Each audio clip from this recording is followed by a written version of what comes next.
सबने पर्चा देते बाबा साहब भीमराव अम्बेडकर वाहिनी का मैं राष्ट्रीय अध्यक्ष अमर चौधरी और बाबा साहब भीमराव अम्बेडकर वाहिनी बाबा साहब के विचारों, बाबा साहब के आदर्शों और बाबा साहब के मिशन को आगे बढ़ाने के लिए कार्य कर रही है।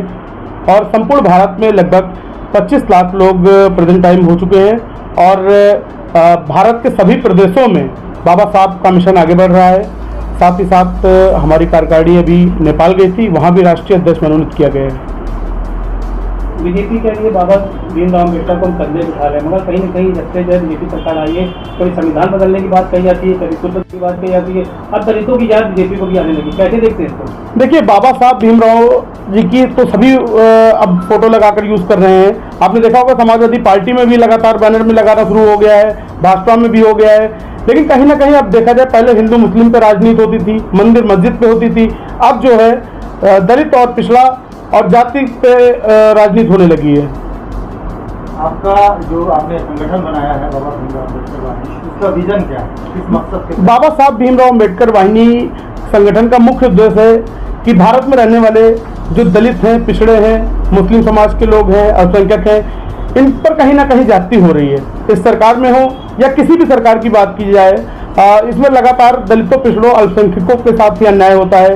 कहीं दलितों को मूंछ रखने पर गोली मार दी जाती है, कहीं दलितों को घोड़ी नहीं चढ़ने दिया जाता है।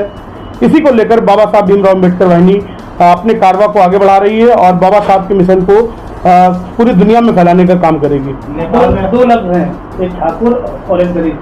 जी, ये दीवार कब गिरेगी? देखिए, ठाकुर दलित की दीवार अगर भारत में देखी जाए तो बहुत जल्द नहीं गिरने वाली है, क्योंकि अब बाबा साहब का मिशन जब हमारा आगे बढ़ रहा है तो दलितों के द्वारा ठाकुरों को मुंहतोड़ जवाब देने का मौका आ गया है। और अगर नेपाल की बात की जाए तो नेपाल में मैं 6 दिन रहा हूँ, लेकिन नेपाल में जाति व्यवस्था तो है, लेकिन वहाँ जात पात नहीं है। संगठन कहाँ आपका जो है सक्रिय होगा? कैसे 2027 के चुनाव भी है, अभी जो है और भी चुनाव आ रहे, कैसे आगे बढ़ेगा? संगठन की सक्रियता की बात की जाए तो भारत में लगभग केंद्र शासित और जो प्रदेश हैं, सारे प्रदेशों को मिलाकर 34 प्रदेशों में अभी सक्रिय है। और साथ ही साथ नेपाल की राष्ट्रीय कार्यकारिणी मनोनीत कर दी गई है, जिसमें नेपाल के काठमांडू में मुख्यालय बनाया गया है। शुभकामनाएं आपके साथ। जी, थैंक यू।